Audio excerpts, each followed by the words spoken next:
What's up guys? Welcome to Condo in Townhouse Manila. For today's video, nandito tayo ngayon sa may West Camias, Quezon City. At ito nga pala yung 3-story townhouse unit na ating papasukin. Malapit lang tayo sa Timog, Tomas Morato, Kamuning, EDSA. Sold out na pala yung dalawang unit. Ito na lang yung available. I'm your real estate salesperson, Ben Sarchico. Tara, samahan niyo ako.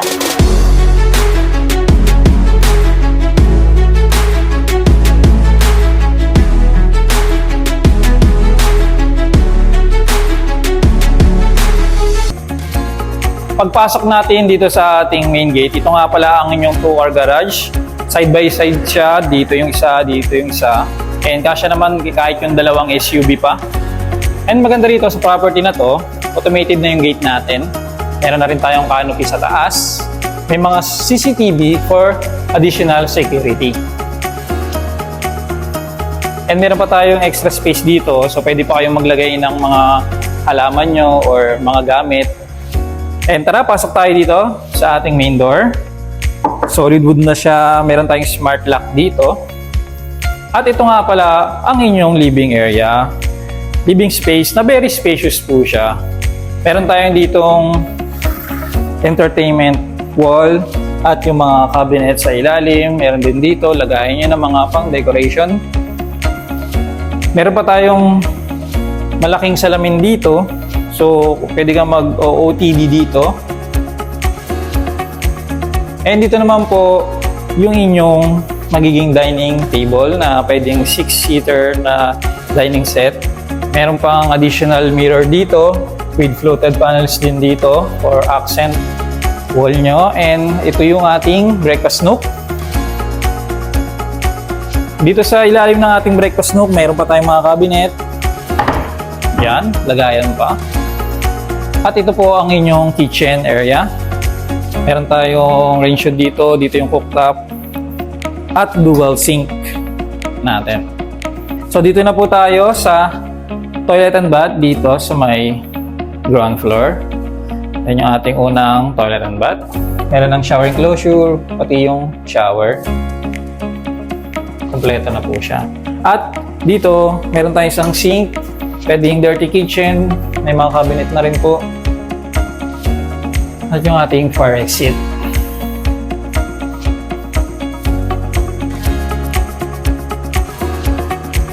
Dito rin po may mga cabinet din po. Yan, meron din po dito sa baba. Saka dito sa gilid. Yun po, tapos na po tayo dito sa ating ground floor. Ang property na to ay merong basement. Bago tayo mag second floor, dito muna tayo sa basement. Tara. Sa baba.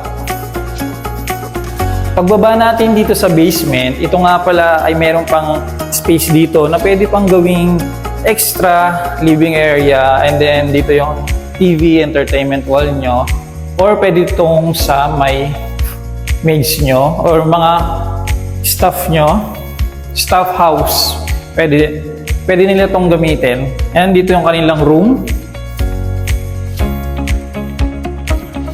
Pwede rin dito pa extra room, or kung wala kayong masyadong stuff, pwede nilang gawin nyo na lang storage itong area na to or pantry area. And then meron tayong laundry area dito or service area. Yan, may mga gripo na, pwede dito yung inyong washing machine.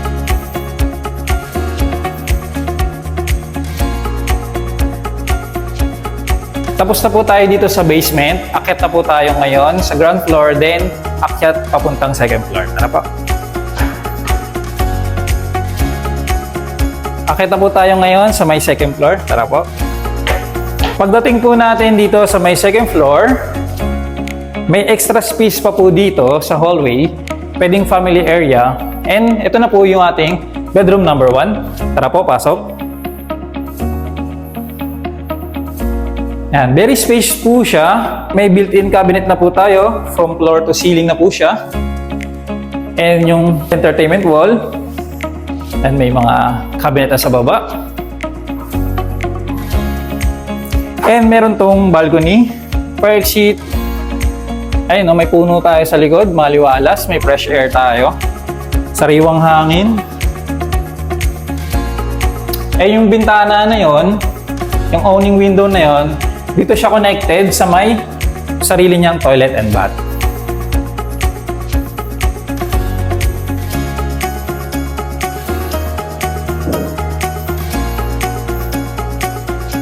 Tapos na tayo dito sa ating bedroom number 1. Punta na tayo dito sa ating bedroom number 2 or considered din as master's bedroom. Pero bago yan, makikita nyo, may space pa dito. So pwede pa yung inyong gawing family area or pwede kayo mag-bonding dito, lagyan nyo ng sofa. And dito, meron pa tayong extra space. So optional kung pwede nyo gawing storage or lagyan ng mga gamit or kung ano pa man na pwede nyo ilagay. Tara po, welcome sa ating master's bedroom.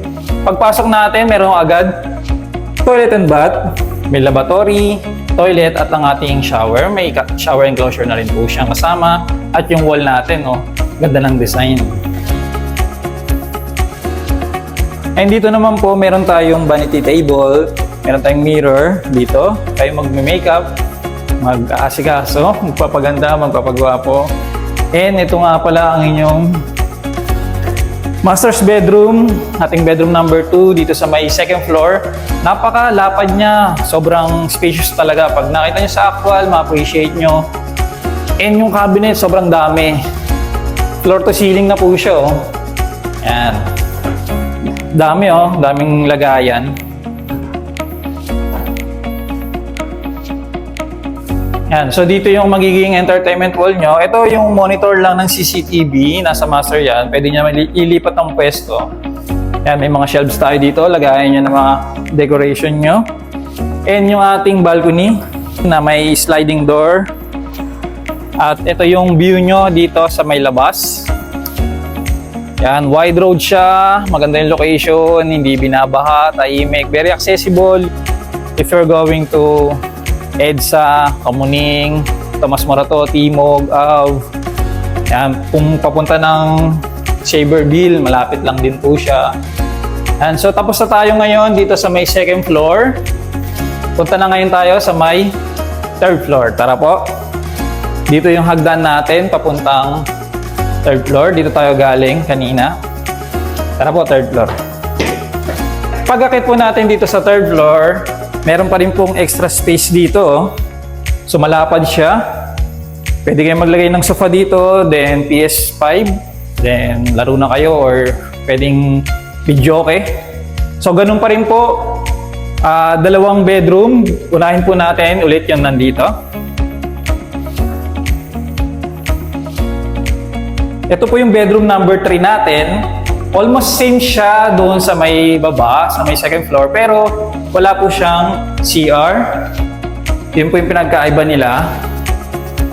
Yan. Pero may mga sliding window tayo, so tanaw natin yung likod na area ng bahay. And then meron din tayong floor to ceiling na cabinet. And then yung ating media wall. Dito yung headboard nyo pag ganun po. Yun, tapos na tayo sa bedroom number 3. Dito naman tayo sa bedroom number 4. Pero bago yan, may extra space ulit dito. At dito located yung common toilet and bath.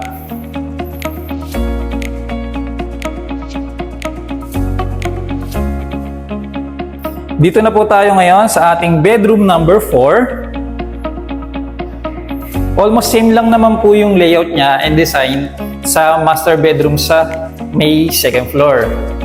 Ayan, meron tayong entertainment wall dito, vanity table and mirror, mga built-in cabinets, at yung ating balcony.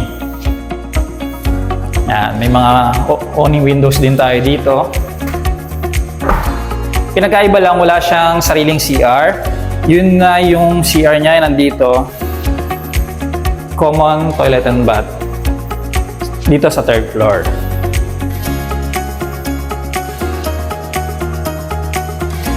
Recap lang tayo guys, ang property na to ay may lot area na 100 square meters at floor area na 320 square meter. Meron tong 2-car garage, living area, dining, breakfast nook, kitchen at toilet and bath dito sa may ground floor. Meron tayong basement na meron dong mga staff house, staff quarters. And then sa second floor, 2 bedrooms with own toilet and bath. At sa third floor, 2 bedrooms ulit with common toilet and bath. Located tayo sa prime location, not flooded, and very accessible.